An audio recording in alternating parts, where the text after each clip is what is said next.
नमस्कार doctors, interns, students and paramedical friends. ऐसी कई परिस्थितियां हैं जिसे ईसीजी के माध्यम से जानलेवा बीमारी का निदान किया जा सकता है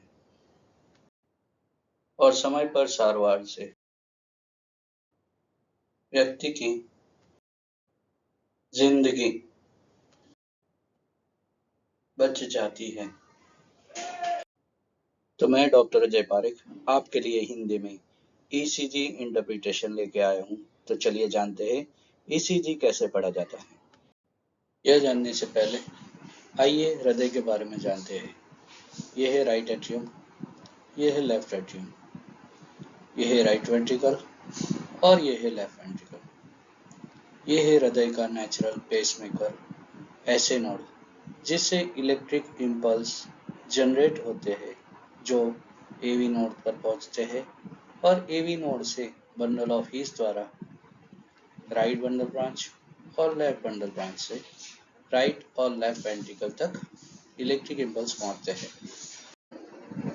superior and inferior vena cava से इम्प्योर ब्लड राइट एट्रियम में आता है, tricuspid valve through right ventricle में जाता है, राइट वेंट्रिकल से pulmonary valve through pulmonary artery में जाता है। प्योर ब्लड पल्मोनरी वेन से लेफ्ट एट्रियास में आता है, लेफ्ट एट्रिया से mitral valve through left ventricle में आता है, वहां से aortic valve through pure blood aorta तक पहुंचता है।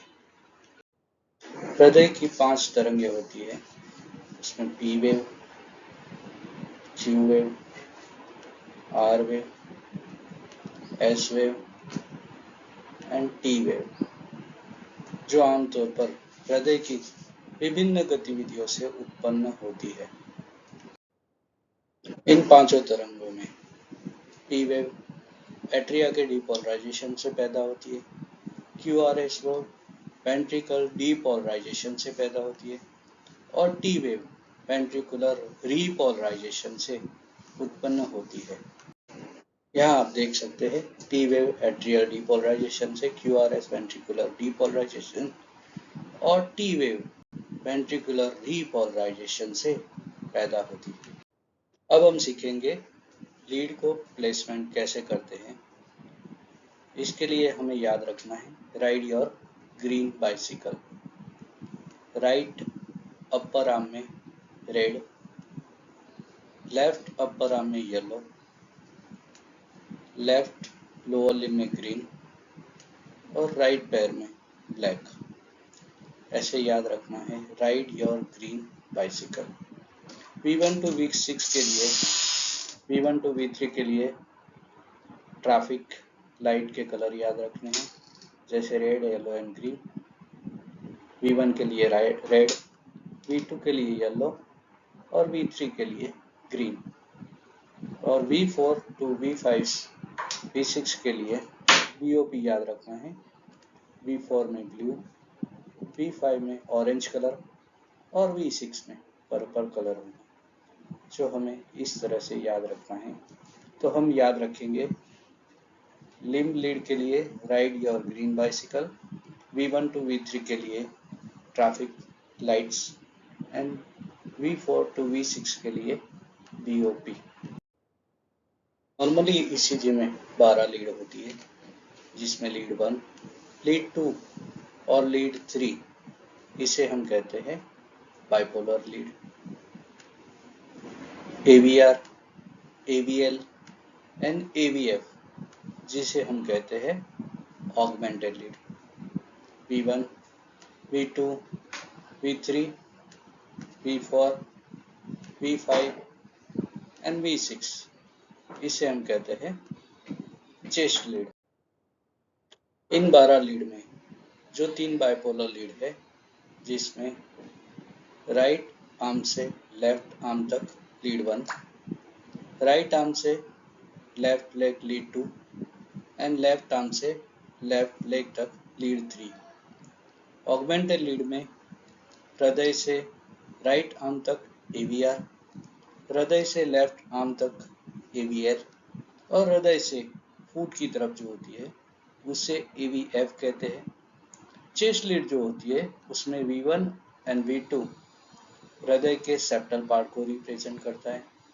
V3 एंड V4 हृदय के एंटीरियर पार्ट को रिप्रेजेंट करता है, जबकि V5 एंड V6 हृदय के लेटरल पार्ट को रिप्रेजेंट करता है।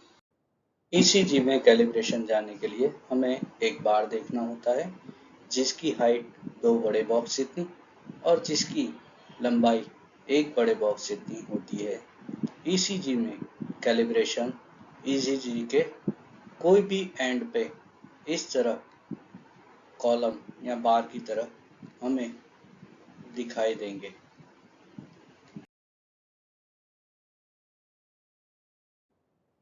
ECG में lead 1, lead 2, lead 3, AVL, AVF, V2, V3, V4, V5 and V6 में QRS कॉम्प्लेक्स इस तरह पॉजिटिव रिफ्लेक्शन में जो देखने मिलेंगे, जबकि AVR एंड V1 में QRS कॉम्प्लेक्स नेगेटिव या डाउनवर्ड रिफ्लेक्शन दिखाई देंगे।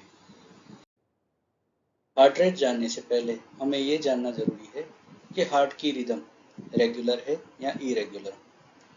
जब दो आर वेव के बीच में बड़े बॉक्सेस की संख्या एक समान होती है तो उसे रेगुलर रिदम कहते हैं, जबकि दो आर वेव के बीच में बड़े बॉक्सेस की संख्या एक समान नहीं होती तो उसे इरेगुलर रिदम कहते हैं।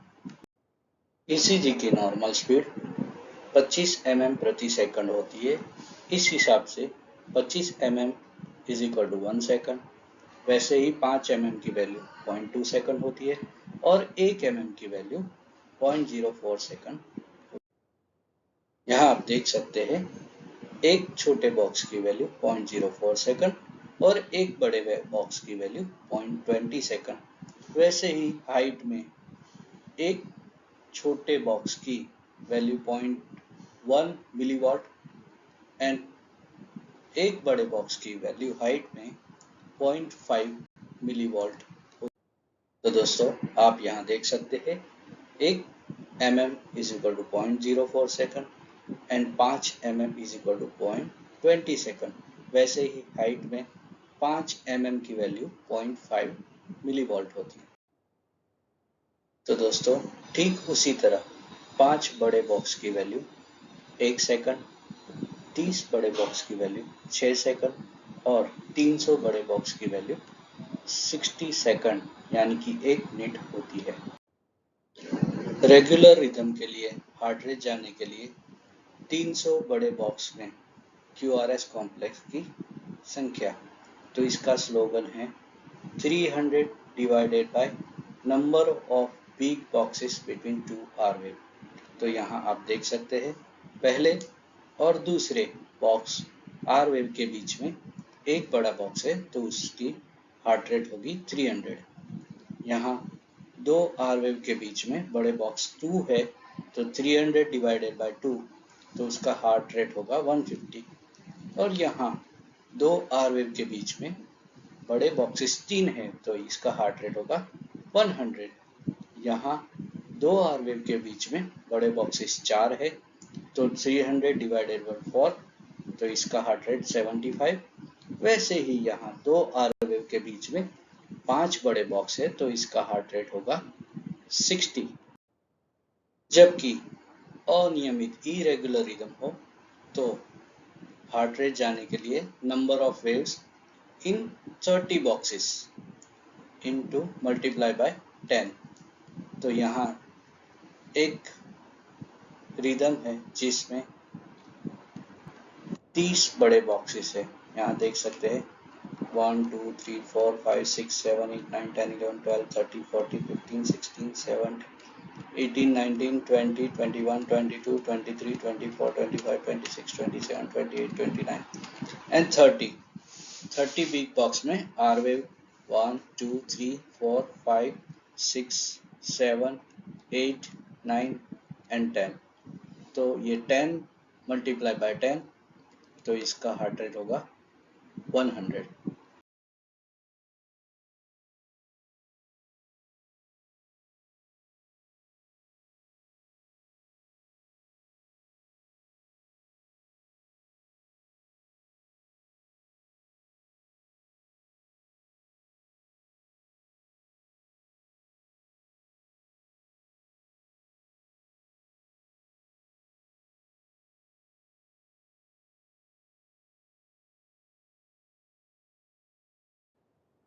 हृदय की 5 तरंगे होती है, P wave, Q wave, R wave, S wave and T wave.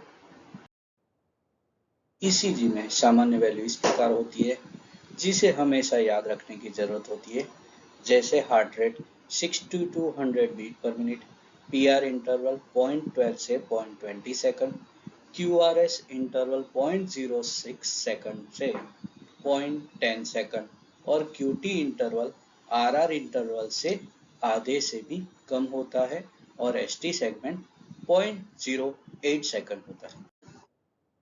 Normal sinus rhythm ECG में पी वेव के बाद में QRS complex and T wave हो, पी एंड क्यूआरएस का रेशियो 1:1 हो, पीआर इंटरवल 0.12 से 0.20 सेकंड हो और normal heart rate 60 to 100 beat per minute हो तो उसे नॉर्मल साइनस रिदम कहते हैं।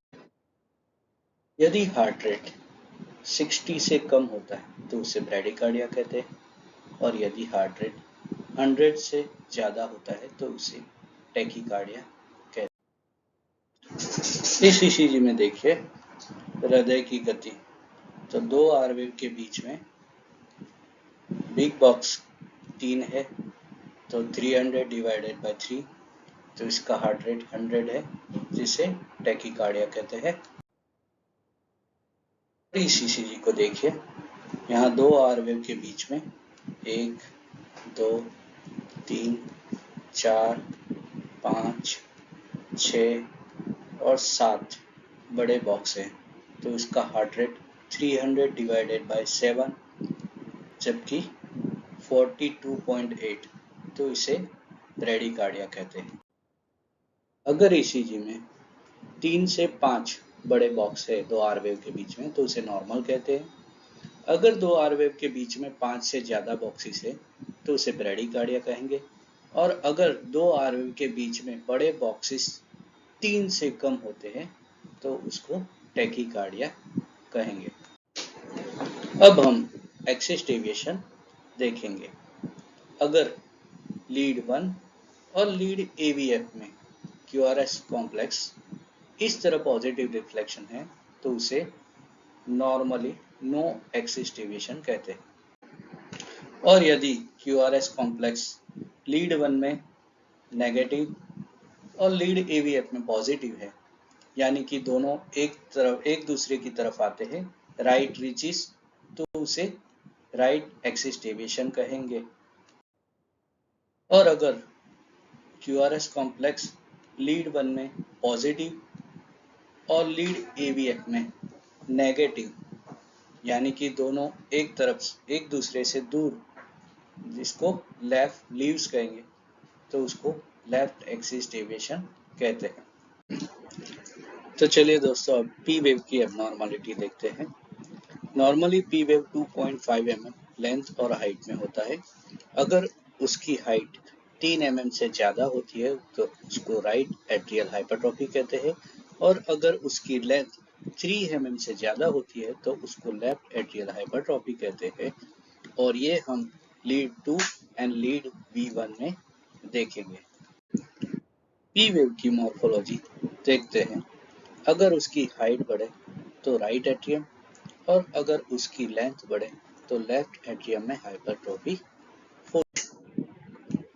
तो चलिए दोस्तों इस ईसीजी को देखिए जिसमें लीड 2 में पी वेव की वैल्यू 3 mm से ज़्यादा हाइट है तो उसको राइट एट्रियल एनलार्जमेंट कहेंगे।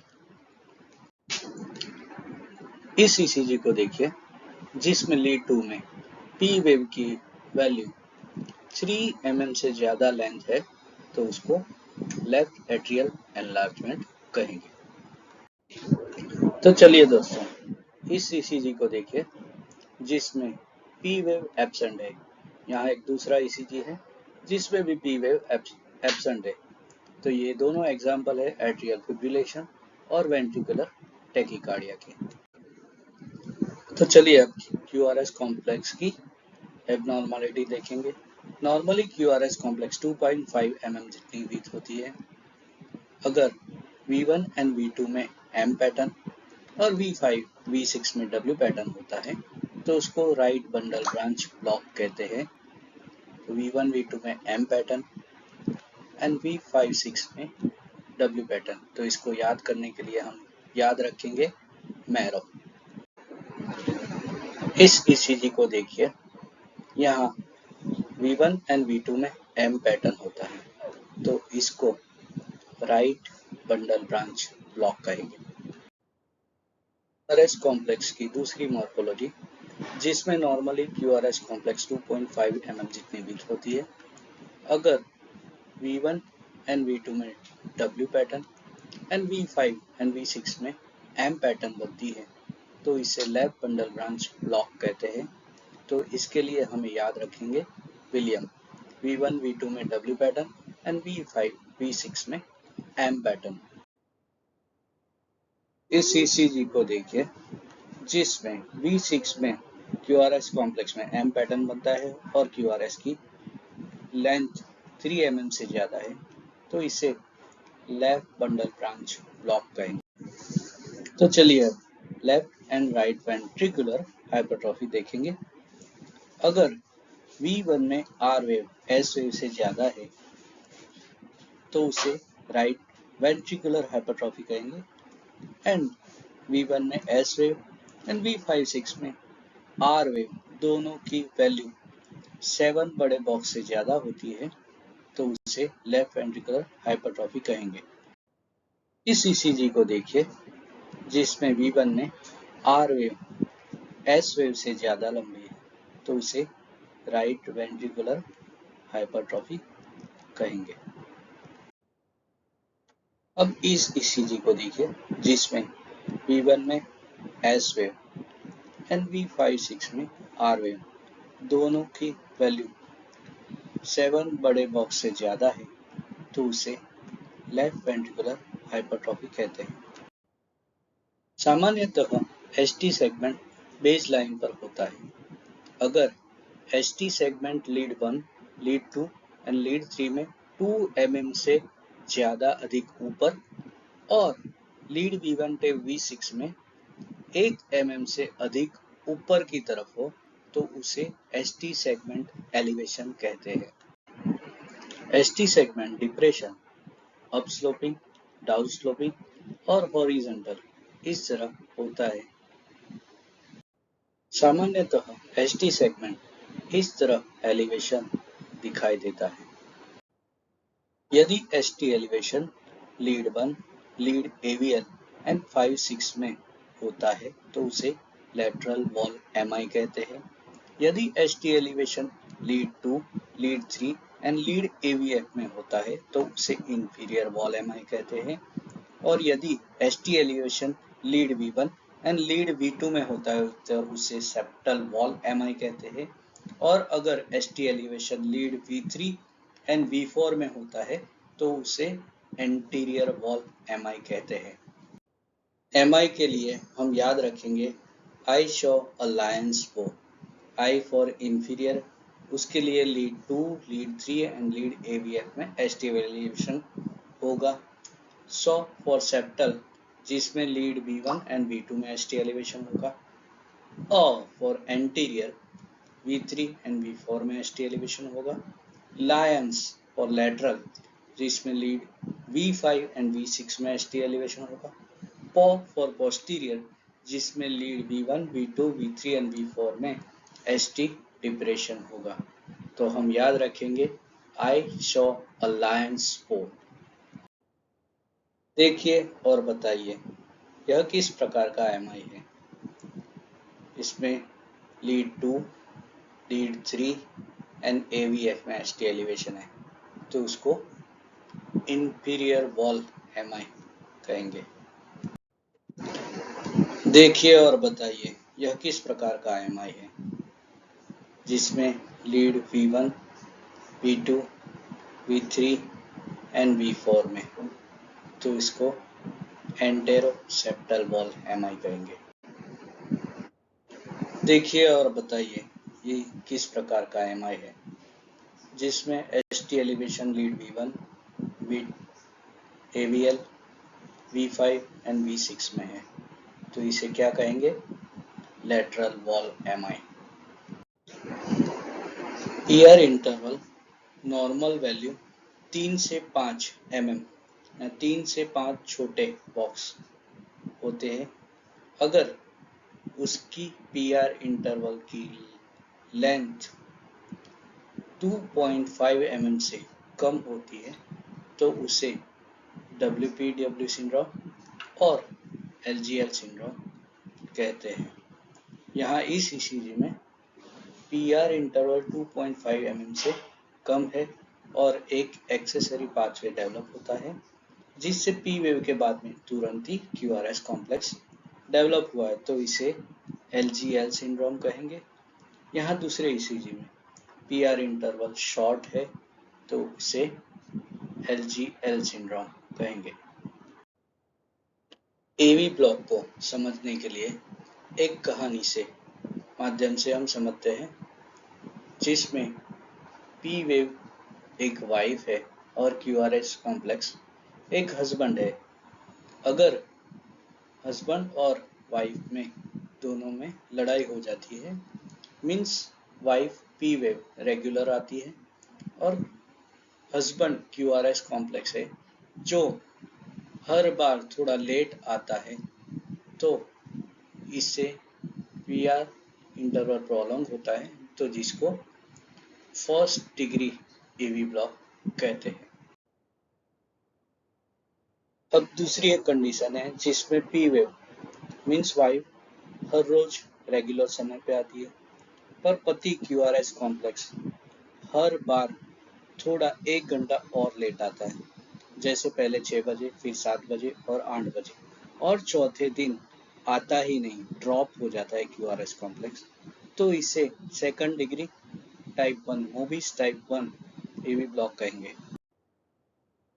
अब एक और कंडीशन है जिसमें P वेव पत्नी अपने सही समय पर आती है, पर QRS कॉम्प्लेक्स पति 2 या 3 दिन अपने सही समय पर आता है, पर उसके बाद चौथे दिन नहीं आता, मिस हो जाता है, QRS कॉम्प्लेक्स ड्रॉप होता है, तो उसे second degree type 2 movies type 2 AV block कहेंगे।